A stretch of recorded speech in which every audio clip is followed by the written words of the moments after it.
Man walked up to me and asked me why I got all this meat and there no vegetables. I said, So you met at the grocery store, he saw the meat in your basket and said, did you go get some vegetables? No, we had some at home. I believe that she knows that Jonathan is going to do what is right. He loves the baby and he is going to step up and be the father that she needs. And I feel like because she knows that is why we are in the situation we are in. Ms. Lohman explains how this paternity case has halted her wedding plans and the current status of her relationship with Mr. Mitchell. Your Honor, when me and Jonathan got together, I was very happy.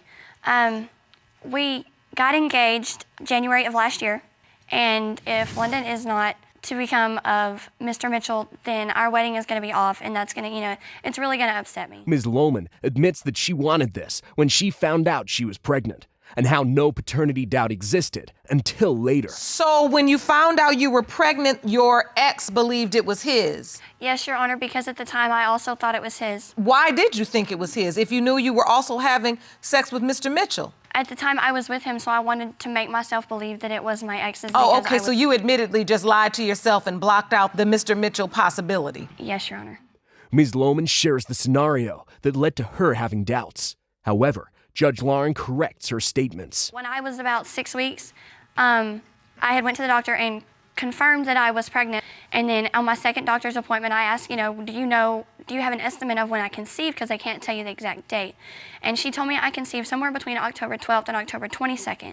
And I got to looking back at the dates, and I had had sex with Mr. Mitchell more times than I had sex with my ex. I had sex with Mr. Mitchell about every day and only once or twice with my ex. All right. I don't think that's how that works. So you do understand that it is not a numbers game. Ms. Lohman provides further claims as to why she believes the baby is Mr. Mitchell's. We were sitting at home, and I told him, I was like, there is a possibility that London could be yours, and because I looked at the dates. And then after she was born, I was like, Mr. Mitchell, she looks just like you. I was like, she has your eyes, the same exact eye color. But just because she has blue eyes and blonde hair doesn't mean she's mine. Yes, but my ex had light blue eyes. Jonathan has dark blue eyes. London has dark blue eyes. And some more. On the left is London, and on the right is Mr. Mitchell. And you believe that is an indicator that Mr. Mitchell is her biological father. Not only that, Your Honor, my ex had little to no eyelashes. Mr. Mitchell has extremely long, thick eyelashes, and my daughter London does as well. She's a girl. She can just get it. Yeah. Ms. Pummel, Mr. Mitchell's cousin, tells the court why she believes Ms. Lohman is taking advantage of Mr. Mitchell, and then tension begins to rise from there. I believe that she knows that Jonathan is going to do what is right. He loves the baby, and he is going to step up and be the father that she needs. And I feel like because she knows that is why we are in the situation we are in. Ms. Lohman shares how she and Mr. Mitchell got engaged, while Ms. Pummel explains why there's doubt despite the story shared. We were in Indiana with a family member of Mr. Mitchell's, and Mr. Mitchell took me on a walk, and we were under a beautiful bridge, and he proposed to me. So he proposed to you, and you said yes. Yes, Your Honor. Even in spite of this paternity question? Yes, Your Honor. The paternity was in the very back of my mind. How old was London when you proposed? I was still pregnant with London. Oh, you were still pregnant? Yes, Your Honor. But now you are engaged, but London's born. And now that London's born and you're looking at the features and you're comparing the features, you think it's Mr. Mitchell, but Mr. Mitchell and Miss Pummel, your cousin, you all starting to have doubts. The DNA test result is revealed, and it's not what anyone is expecting. Mr. Mitchell, you are not the father.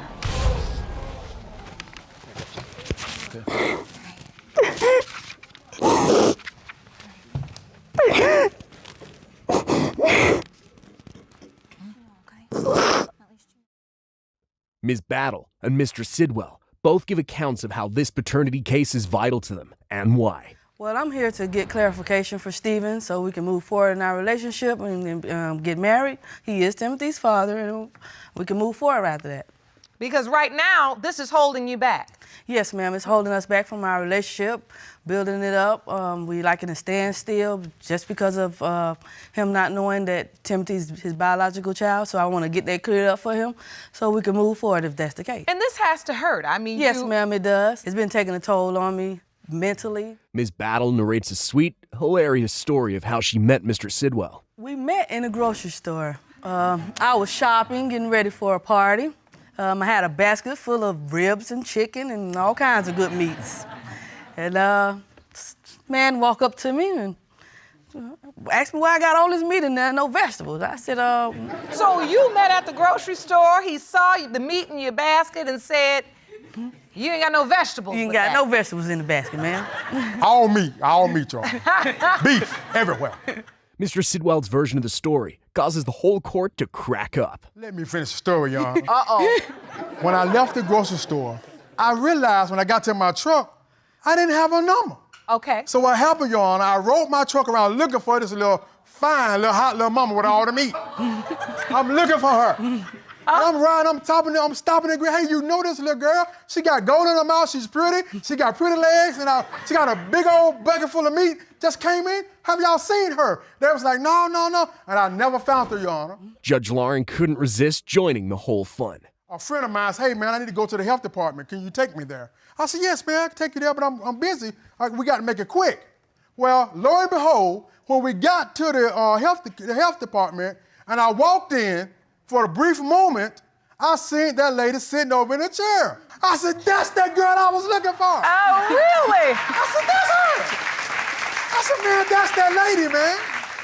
And at that moment, I said, I had to have her. And I went and talked to her. I sat down with her and I made her laugh. And that was, hey. This time you didn't leave without the phone number. No, ma'am, I bought her a phone. I went and bought her one. Yeah, let me get to that. Yeah, he sure I went and purchased her a phone, y'all. Wait, you didn't get the phone number, you bought the phone. I went and purchased the phone. I said, put my number in that phone. Really? Absolutely. All right, so you bought her phone and said, put your number in it. Yes. And the relationship started from there? We've been talking ever since. The case starts to take shape as some revelations are made. So it started off as just a casual relationship. Yes, ma'am. And you all hadn't made any promises to one another. No, Your Honor. But you began to have sex. Yes, ma'am. And was this sex always protected or not? Not always. All right. Now we get into the thick of things of how we get here. Amen. And some more. We was in a full-blown relationship. And so you were together? Yes. You say you weren't seeing anybody else? No. Mr. Sidwell wasn't seeing anybody I can't else? say that. Okay. So, Mr. Sidwell, you had bought some more phones.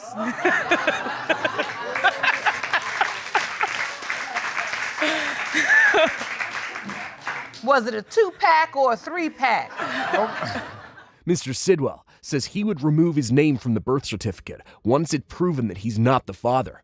But Judge Lauren drops this bomb on He him. was happy father in the hospital. Happy to see his baby and played with him for a minute. I dozed off and woke up and he was gone. He was gone? Yeah. Well, Your Honor, Where'd you go? Well, Your Honor, I was there to support her. I was at the hospital. I did those things because I was going to be supportive of her. Did you sign the birth certificate? Even though I had doubt. Yes, I did. I say this much. That's why I'm here today, because if it's proven that he's not my kid, then therefore I know I won't be the father. The only way that's But not his legally, kid- you are the father once you sign the birth certificate. Legally. But being that I'm standing before you, I get clarification today. If I'm not the father, then I can take my name off of that, can't I? Well, you can petition the court, but there's no guarantee. Huh? Your Honor. There is no guarantee. Mr. Sidwell sheds more light on his medical condition, which he believes is proof that he's not the father. You know, I don't think I could have kids because of my medical condition. I was diagnosed type 2 diabetes, okay? And it affected my sexual drive. It actually affected my erection, Your Honor. And a lot of times, Your Honor, after that, Your Honor, sometimes I had to pray to get my little man to stand up. You know what I mean? I had to say, Lord, please, Lord Jesus, wake him up. Let him come alive again, you know what I mean, Your Honor? So I'm just gonna be real with you, Your Honor. I can't You be were no other having way. a personal revival. Yeah, oh, Lord. The DNA test results reveal this, and Mr. Sidwell couldn't resist doing this. It has been determined by this court. Mr. Sidwell, you are the father. I know. Yeah.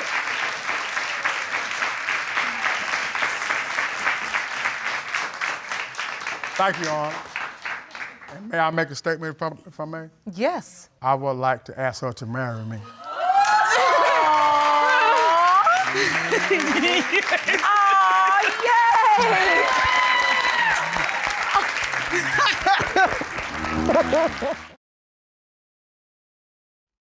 Ms. Baylor recounts how this paternity court has literally halted her wedding plans in detail and even submits an exhibit to the court. Your Honor, his accusations have ruined our relationship. It has tore us apart. We've been together since I was 17, and he moved in with us, and then we had 2 beautiful daughters. And then after our 3rd child, we decided that we wanted to get married.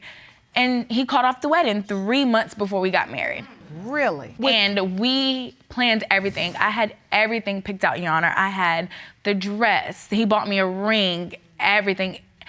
Can I submit this to you? What is that? This is my wedding planner. I had everything. May I see that, Ron? Yes, ma'am. So you really planned an entire wedding? Yes. You had 3 children with this man, Yes, Your Honor. and I can see that really hurts you. It hurts like so bad for him to. Mr. Earl Sr. and Ms. Baylor go back and forth as they explain how the paternity doubt came to be. I went away on August 16th, and Sandra came and visited me 2 weeks after I was gone. And she gave me some news that she was pregnant. Okay, I was excited. Come to find out, a week later, she visited me again, and she tells me, I stepped out on you a month prior to the time you had left. A month before I got pregnant with my son, I did step out on the relationship. I did. This was nowhere near the conception date. This was a whole month before I conceived. They keep going back and forth, even during the conception day saga. He was born April 22nd, 2013. Okay. Now, if we calculate the date of his birth, your conception date would have been July 19th through the July 29th, 2012. Yeah, but he's supposed to be That's about premature. a 10-day window. That's when you said you cheated. I cheated in July, yes, Your Honor, but that is not when I conceived. My son was due May 7th.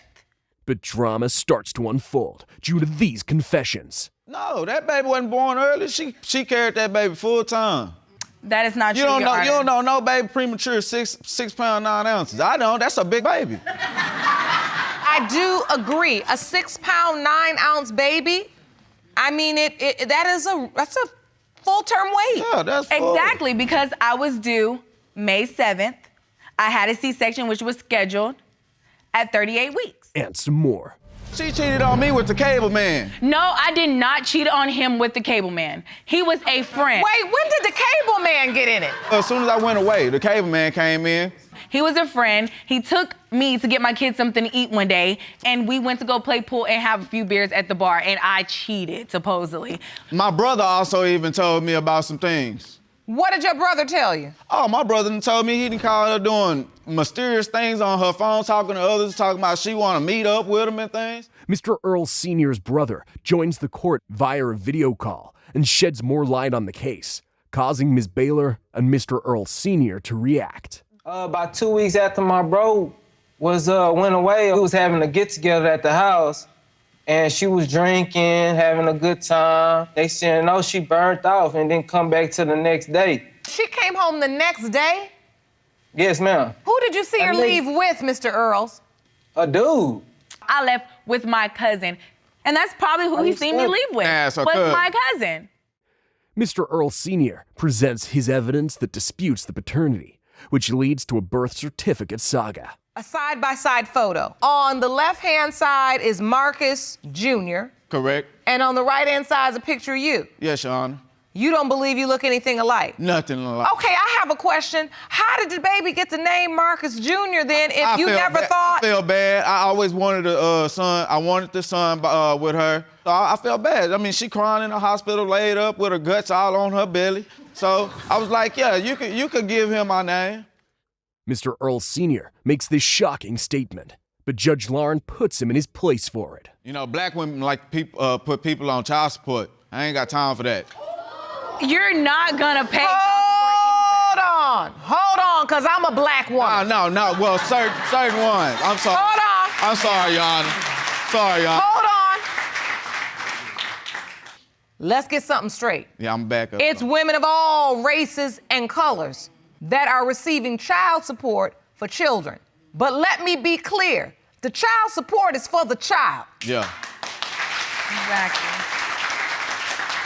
And then let me be even clearer. You did this. Once you signed that birth certificate, you were responsible for child support. Mr. Earl Sr. says this is what'll happen after everything, because he's certain he's not the father, while Ms. Baylor reacts to his statement. It's over. She look, that lie detector test, she passed it, because, I mean, I already knew she was lying to me all this whole time anyway. She passed it, though. You say the relationship is over if Marcus Jr. is not your biological child. Correct. But you had 2 children outside the relationship and she stayed with you. She did, Your Honor. At the end of it all, the DNA test result proves this, and Judge Lauren wraps up the case. When it comes to 3-year-old Marcus Earls Jr., it has been determined by this court.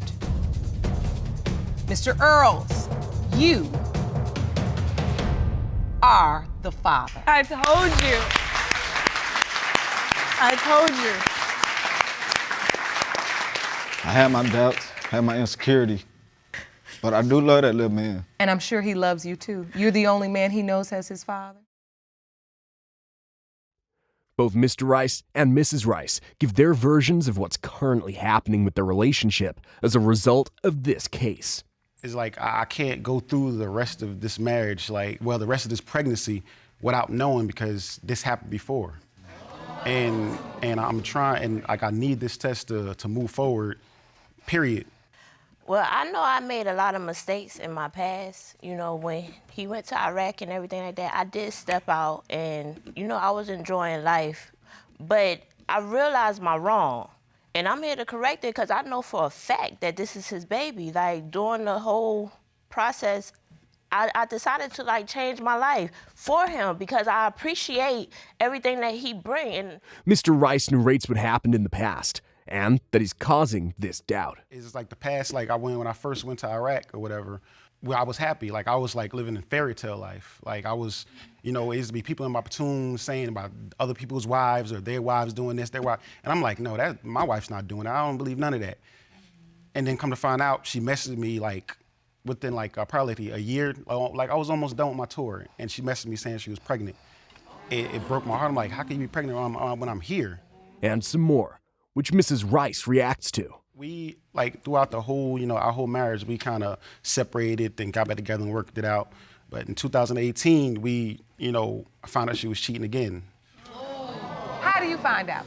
I seen deleted text messages, not just one text message. It's I'll text her that day, then I'll somehow get her phone and I'll look through her phone, every single message deleted. And there's more. Yeah, I confronted her and she told me the truth about what was going on because she said I was distant and all that. So we decided just to separate. So we separated the whole rest of the 2018, and then we ended up getting back together January 2019. Yeah. And throughout that whole beginning of the year, everything is all right, but I keep seeing messages. Now she's not deleting them. Now I'm seeing the messages from another dude.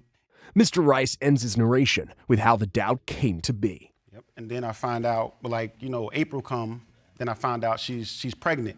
So at first, I'm not thinking of, anything bad. I'm thinking oh, finally, she finally get pregnant. But then I just started feeling what about those messages before? Those past messages from February and March, what's that about? So it gave me more doubt, like maybe this one is not my child either. Mrs. Rice admits this, which Judge Lauren points out as a legitimate reason for the paternity doubt. When was the last time you were intimate with this other guy? January. In January. Yes. But your husband still sees texts in March. And then you pregnant in April. Yeah, but I wasn't replying to most of them. I really was not To replying. most of them? Most of them, because I can't sit here and lie to you, you know? I don't want you to. Only one I replied to is when he said happy birthday, because my birthday is in March. But the real truth is you really have been exhibiting the same behavior that led to the first incident. And I mean, at the point that you say, I cut somebody off, cut off means don't, hold on. Cut off means don't talk to him. Mrs. Rice becomes emotional and expresses what she's feeling. Because I don't know how to fix it. I don't know how to fix this at all. It's like, I'm sorry. You don't have to apologize. Yeah. This is what this courtroom is for, to speak our truth, to try to get a greater understanding, to share what's in our hearts so we can try to figure out how to mend them. Mr. Rice gives another reason for his doubt, which Mrs. Rice counters, and Judge Lauren comments on. You don't think you can father children? Yeah, because I ordered a at-home fertility test online, and it came back that I had a low sperm count. So that's another doubt in my head, and I'm trying to fight off all the doubts. Like, no, this is mine. I believe her. You know, she didn't do anything. I could have kids, but the doubt is still there. I personally feel like he was in the military. The VA, you know, gave him some type of reimbursement money or whatever the case may be. And I think I hurt him so much. He was so sad and down and things like that. So when he got this money, you know, it kind of boosted him up a little bit. Like he stood up stronger. He held his head up high, you know, and I just feel like that kind of made his little sperm swim, you know?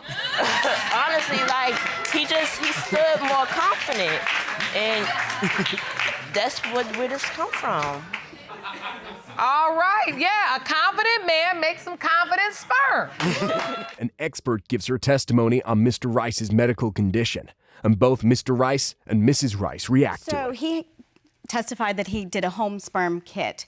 To your testimony, the sperm count was low. And so then in that case, really you need a full semen analysis to look at all the factors and actually count the number of sperm to see whether it is or is not possible to father a child. Normally, 15 million sperm or more is a normal sperm count. And in this case, there was only 3 million sperm. And so all in all, that basically leaves less than 200,000 sperm available to father a child, which is extremely low and makes it very difficult. I don't know, it's like, it's making me feel like it's not my child. Ms. Rice, have you prepared yourself that if this is not your husband's biological child? I did, but nothing happened. This is just a miracle baby. Like, that's just how I'm looking at this, you know? Okay. Despite all that has been said, the paternity test result proves this. When it comes to the child that Mrs. Rice is currently carrying, it has been determined by this court. Mr. Rice, you are the father.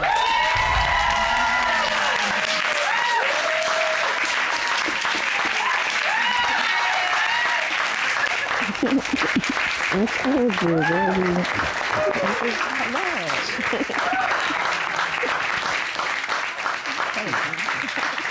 You can stand over there with your wife and your baby.